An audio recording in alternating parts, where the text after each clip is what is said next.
He grew up in a town so small and so white that his family could count the number of other black families on one hand. His father was a mechanic and a trash collector. His mother stayed home because there was no other option. They had nothing that would suggest their son would one day build a $17 billion company. And yet today, David Steward is the founder and chairman of Worldwide Technology, the single largest black-owned business in the United States of America, a company with over 9,000 employees, a company that serves the Department of Defense, the intelligence community, and more than half the Fortune 500, a company that generates more revenue annually than Under Armour, Nordstrom, and Lululemon combined. And almost nobody knows his name, not because he failed, because he does not sell to you. He does not advertise to you. He does not need you to know he exists. His clients are governments, militaries, and the largest corporations on the planet. He moves in silence. He always has. If this is your first time here, welcome to Black Status, where we go deep on the wealth, power, and legacy of the black community worldwide. Subscribe and turn on notifications, because this is the story of a man who was almost bankrupt, almost broken, and almost forgotten. And then he built the biggest black-owned company America has ever seen. And he did it from a city nobody expected: Clinton. David L. Steward was born on July 2, 1951, in Chicago, Illinois. But he did not grow up in Chicago. His family moved to Clinton, Missouri, a small rural town in the center of the state with a population of barely 9,000 people. And almost all of them were white. His father worked as a mechanic during the day and collected trash to make extra money. His mother was a homemaker. They were not poor in the way that made headlines. They were poor in the way that made you invisible. Just a black family in a white town, trying to stay out of trouble and keep the lights on. David grew up in the 1950s and 1960s in a town that was not built for him. He was one of a handful of black students in his school. He did not have mentors who looked like him. He did not have a community that reflected him. What he had were parents who worked relentlessly and a church that told him God had a plan even when the world said otherwise. He attended Central Missouri State University, now called the University of Central Missouri, where he earned a Bachelor of Science in Business. He was not a prodigy. He was a young black man, not a genius. He was a young black man from a small town who wanted to sell things. And it turned out selling things was the one skill that would change his entire life. The salesman. After graduating, David Steward went into sales. Not because it was glamorous, because it was the one field where results could not be argued with. In sales, you either close or you do not. Your numbers are your numbers. And David Steward's numbers were extraordinary. He worked at Wagner Electric, he worked at Missouri Pacific Railroad, he worked at Federal Express. At every single company, he climbed to the top of the sales rankings. Not because he had connections, not because anyone gave him preferential treatment, because he understood something that most salespeople never figure out. People do not buy products, they buy trust. Steward was not the loudest person in the room. He was the most prepared. He studied his clients. He understood their problems before they finished explaining them. He followed up when other salespeople forgot. And he built relationships so deep that when he eventually left those companies to start his own, the people he had sold to for years came with him. But before Worldwide Technology, there was another venture. Steward started a company called Transport Administrative Services, a business that audited freight bills for large corporations. It was not exciting work, but it taught him something critical: how to move inside the machinery of massive organizations, how to speak the language of logistics, procurement, and operations at a scale most people never see. That knowledge would become the foundation of everything. The brink. Before the billions, before the government contracts, before the 9,000 employees, David Steward nearly lost everything. In the years before Worldwide Technology, Steward found himself on the edge of financial ruin. He has spoken about this period publicly, and he does not sugarcoat it. He was almost bankrupt. He and his wife Thelma did not know how they were going to make rent. They did not know how they were going to feed their family. The man who would one day be worth billions of dollars was counting coins and wondering if God had forgotten about him. Most people who reach that point give up. They go back to a safe job. They accept the story that the world is writing for them. Steward did not. He leaned harder into his faith. He prayed. He studied. He planned. And he made a decision that changed the trajectory of his life and the lives of thousands of people after him. In 1990, in St. Louis, Missouri, David Steward co-founded Worldwide Technology with a man named Jim Kavanaugh. Kavanaugh would become CEO. Steward would become chairman. And together, from a city that most people associate with the Gateway Arch and not much else, they would build one of the most important technology companies in the United States. No venture capital, no Silicon Valley address, no Stanford connections, no billionaire angel investors. Just a black man from a town of 9,000 people, a co-founder who believed in the vision, and a bet that the world was about to run on technology and somebody needed to be the one who delivered it. The machine. To understand how Worldwide Technology became a $17 billion company, you have to understand what it actually does. Because this is the reason nobody knows David Steward's name. His company does not sell to consumers. It does not make an app on your phone. It does not have a logo on a shoe or a commercial during the Super Bowl. Worldwide Technology is a technology solutions provider and systems integrator. That means when the United States Department of Defense needs to build a secure network across 3 continents, they call WWT. When a Fortune 500 bank needs to modernize its entire data center infrastructure, they call WWT. When a hospital system needs to deploy cybersecurity across 50 locations, they call WWT. The company provides IT infrastructure, cloud computing, cybersecurity, data center architecture, software-defined networking, supply chain logistics for technology equipment, managed services, consulting, and advanced analytics including artificial intelligence. It partners with every major name in technology: Cisco, Dell, Hewlett-Packard Enterprise, Intel, Microsoft, VMware, Palo Alto Networks, and dozens more.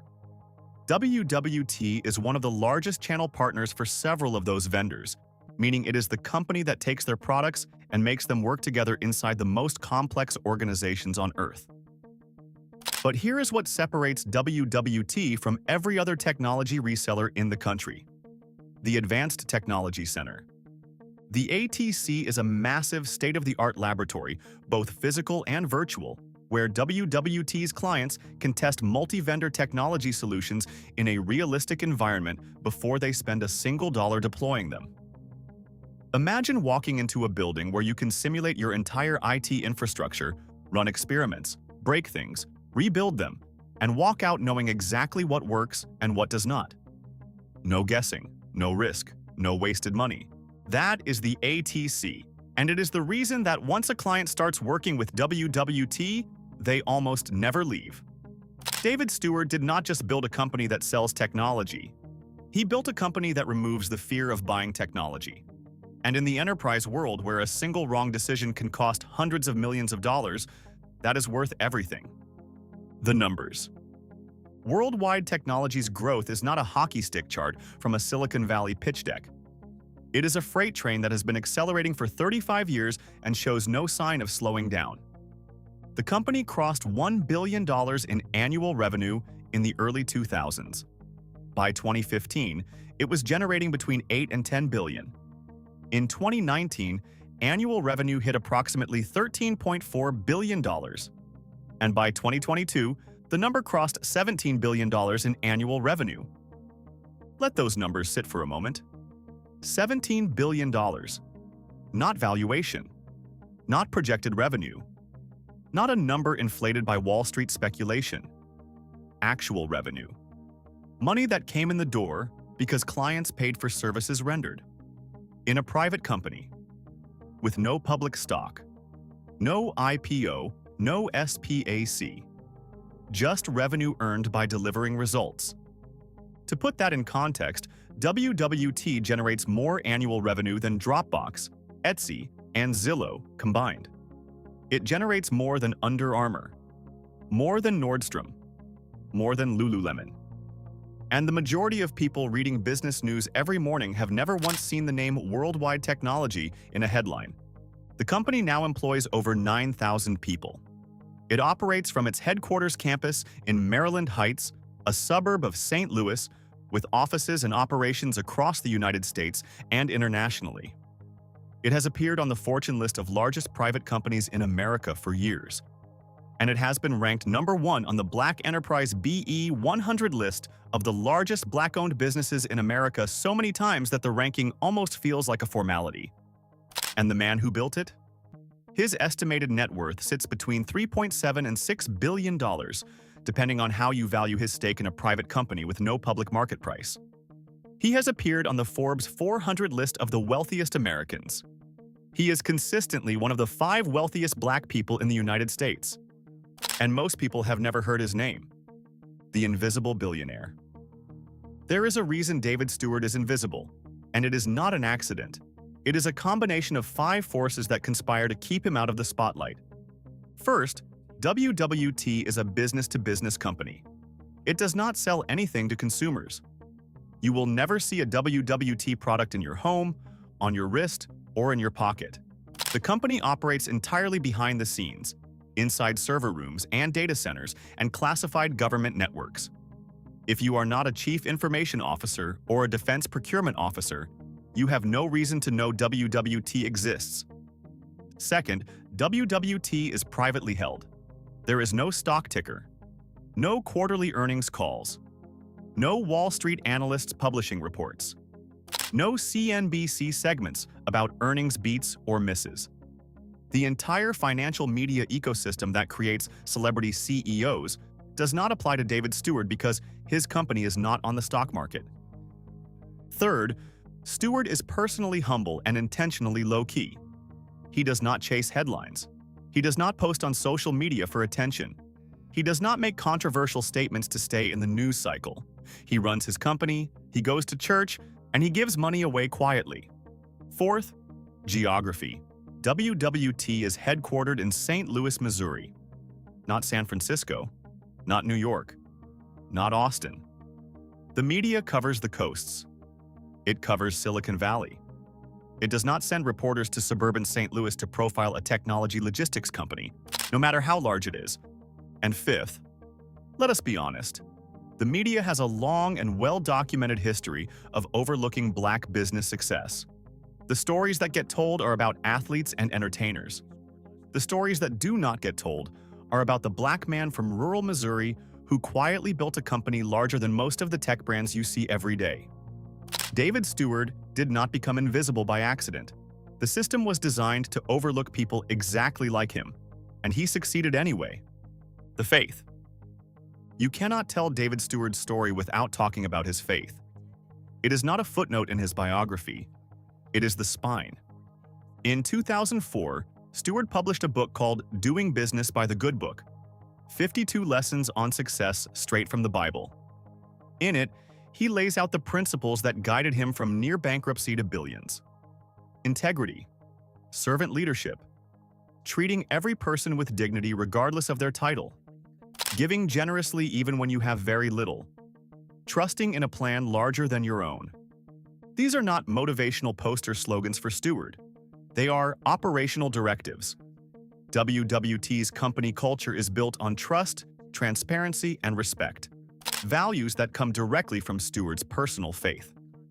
The company has been named to Fortune's Best Places to Work list multiple times, a remarkable achievement for any company, but especially for a company with over 9,000 employees in an industry known for burnout. Steward has said publicly that the period of near bankruptcy was the defining moment of his life, not because of the financial pain, because it forced him to choose between giving up and trusting God. He chose trust. And everything that followed, every billion, every contract, every employee hired, he traces back to that decision. Whether you share his faith or not, the results speak for themselves. A man who almost went broke built the largest Black-owned business in American history, and he did it by following a set of principles that most business schools would call naive. He proved them wrong. $17 billion worth of wrong. The legacy. David Steward does not just build companies. He builds people. He and his wife Thelma have donated tens of millions of dollars to causes ranging from education to faith-based organizations to economic development in underserved communities. He supports historically black colleges and universities.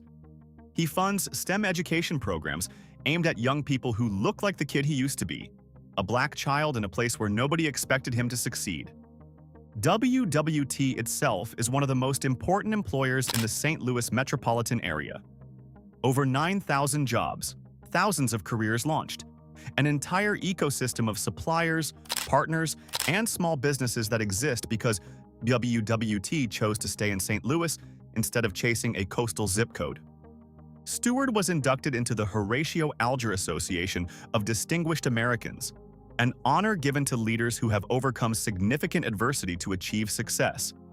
He has won the Ernst & Young Entrepreneur of the Year award. He has received honorary degrees.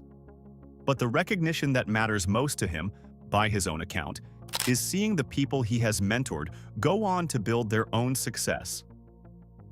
He built WWT deliberately in St. Louis, not because it was convenient, because it was home. Because he believed that a black man from Missouri could build a world-class technology company from Missouri, and he refused to accept the premise that greatness only happens on the coasts. David Steward is 74 years old. He has been building for 35 years, and worldwide technology is still growing, still hiring, still winning contracts that most people will never read about in the news. A mechanic's son from Clinton, Missouri, who was almost bankrupt, who was almost invisible, who was almost erased by every system designed to keep him small, built a $17 billion company and became one of the wealthiest people in the United States. And nobody knows his name. Until now. A man from a town of 9,000 people built a company that generates $17 billion a year. A man who nearly went bankrupt now employs over 9,000 people. A man the media never covered became one of the wealthiest black men in American history. And he did it without venture capital, without celebrity, and without asking anyone's permission. That is David Steward. That is worldwide technology. And that is as next level as it gets.